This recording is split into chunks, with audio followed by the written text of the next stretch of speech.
आज गंगा मैया हाथ जोड़कर गोरखनाथ के सामने खड़ी है, कहने लगी है, नाथ जी हमने आपको पहचान नहीं पाया। अहे गुरुदेव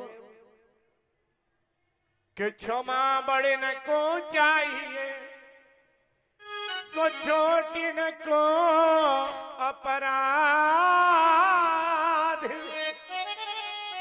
कहा प्रभु तुमको घटो नहीं पहचानो आप। हे प्रभु मैं तो आपको पहचान नहीं पाया।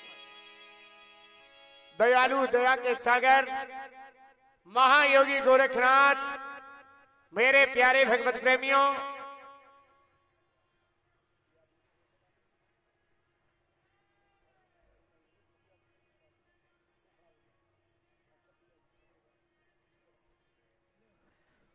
आज मेरे प्यारे भगवत प्रेमियों, उसी समय मैया गंगा के निवेदन को सुनकर गोरखनाथ ने समर्पण, गंगा को बहती हुई उस धारा में समर्पण कर। क्यों? गोरखनाथ दयालु हैं, दया के सागर हैं। और एक बात ध्यान रखना, गलतियां हमेशा व्यक्ति पर हो जाती हैं, चाहे वो जाने में हो ना अनजाने। लेकिन ध्यान दें, अगर हम कोई कार्य धर्म का करें, अगर हम कोई कार्य धर्म का करें, दान का करें, शुभ कर्म करें, ये तभी हो पाएगा जब हम जानकर करेंगे। ये अनजाने में कभी नहीं हो पाएगा। तो यानी कि हमसे गलतियां जाने में तो हो ही जाती, अनजाने में भी होती रहती है, तो ज्यादा होगी। और जानकर हम धर्म कम कर पाते हैं। जब जानकर हम धर्म कम कर पाते हैं तो कम से कम ये मन में एक धारणा बना लो, मन में एक धारणा बना लो। मैंने कल भी आपसे कहा था, भगवान से अगर भक्त और भगवान का रिश्ता, भगवान के भक्त नहीं हो सकते तो भगवान के पुत्र हो जाओ।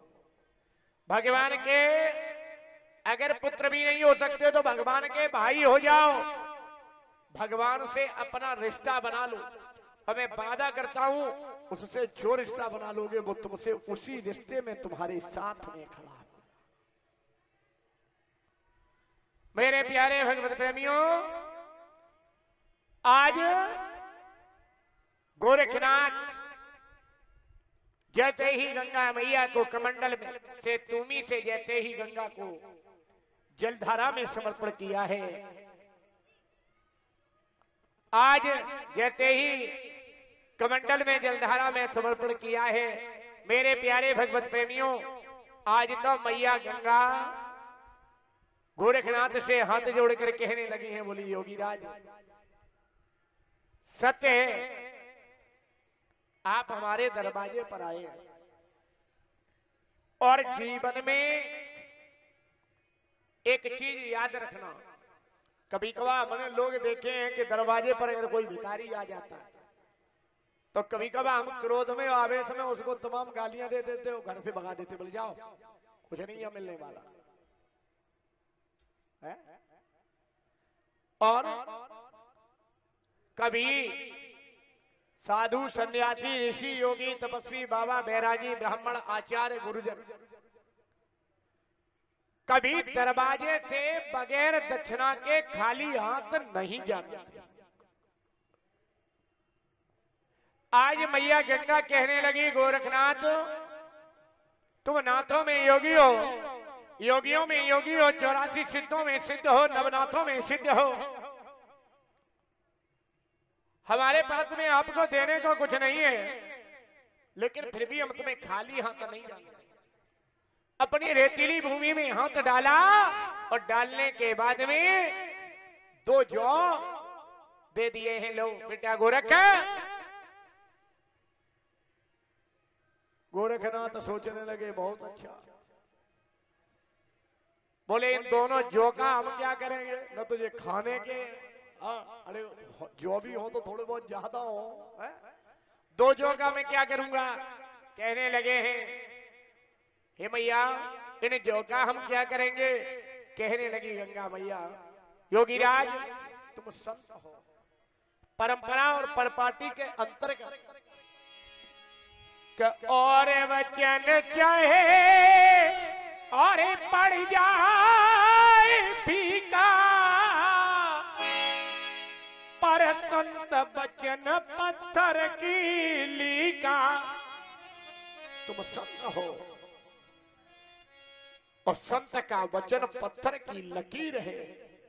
ध्यान रहे साधु के भी कर्मों से वो अपने कर्म भोगता है।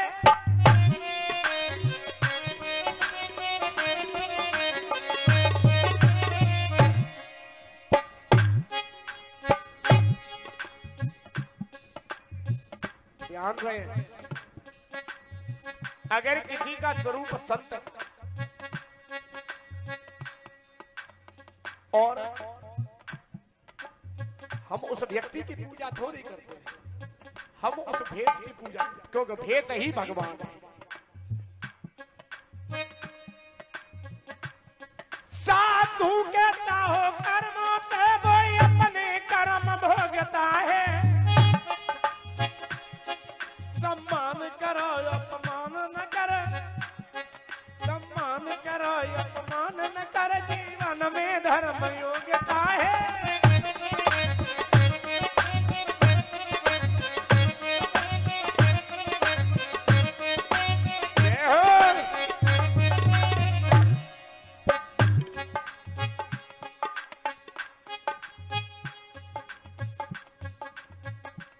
बोल जा हर वीर महाराज की जयकारा। कुछ ही देर में बाबा ओगड़नाथ आपके पास में आने वाले हैं। अच्छा एक बात बताओ, ओगड़नाथ अगर तुम्हारे पास में आ जाए तो कितने लोगों को खुशी होगी? हाथ ऊपर करके अरे वाह जी वाह, बड़े खुश हैं लोग। जय जय।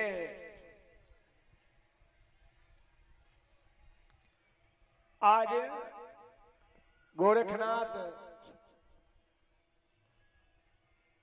ने दोनों जो लिए हैं और धीरे धीरे चलने लगे, और चलते चलते गोरखनाथ उसी बाग में पहुंचे हैं जिस बाग को मैया बाछिल राजा जेवर राव की नजर पड़ने से जो बाग सूख गया है, जिस बाग का नाम नौलख बाग है। ध्यान रहे मैंने पहले दिन भी बताया था, आज फिर बता दूं। ये नौलख बाग नवग्रह बगिया है, और जब नवग्रह बगिया है तो इस नवग्रह बाग में गोरखनाथ ने 1400 शिष्यों के साथ बाग के मध्य में जाकर चिमटा को गाड़ दिया, और जैसे ही चिमटा को गाड़ा गोरखनाथ ने, मेरे प्यारे भगवत प्रेमियों, आज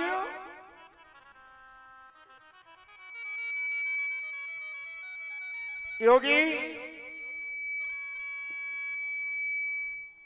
आज जैसे ही चिमटा को गाड़ा है, ओगड़नाथ कहने लगे, बोले गुरुजी आपने तो कहा था कि यहाँ दूध की गंगा बहती है, आपने तो कहा था यहाँ बड़ा शीतलता छाया है, लेकिन गुरुजी एक बात हमें समझ में नहीं आई। क्या? हे बाबा यहां खड़े एक पल मुझसे रहा नहीं जा रहा है। क्यों बाबा? ये सूर्यदेव का प्रकोप है, नीचेले रेतीली भूमि गर्म होकर ज्वलनशील हो रही है, जल के नाम पर यहाँ कोई सरोवर भी नहीं नजर आ रहा है। बाबा आपके आशीर्वाद से मैंने कभी कोई ऐसा अपराध नहीं किया जो ये हमें नरक भोगने को। गोरखनाथ कहने लगे, लाला ऐसा नहीं है, तुम एक काम करो, 1400 जोगी प्रत्येक वृक्ष के पास में धूना लगा, 1400 जोगी प्रत्येक वृक्ष के पास में अपना धूना लगा। अगरनाथ भी कम चतुर नहीं थे, बोले गुरुजी हम जोगी हैं 1400 और वृक्ष है 9 लाख, प्रत्येक वृक्ष से हम कैसे बैठ पाएंगे। गोरखनाथ कहने लगे हैं कोई बात नहीं, तुम सभी अपने अपने एक एक वृक्ष के पास में बैठ जाओ, शेष व्यवस्था हम करते हैं। सभी तो बैठ गए, लेकिन अगरनाथ बाग के बाहर एक वृक्ष के पास में जाकर धूना लगा लिया। सोचने लगे अगर बाग है सूखा, हमने लगाया धूना, और जब हम धूना लगाएंगे तो राम नाम सत्य हो जाएगा। बाग है सूखा और जब हम धूना लगाएंगे तो राम नाम सत्य हो जाएगा।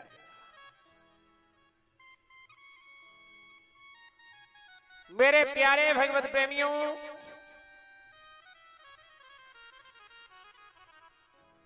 आज बाबा अगरनाथ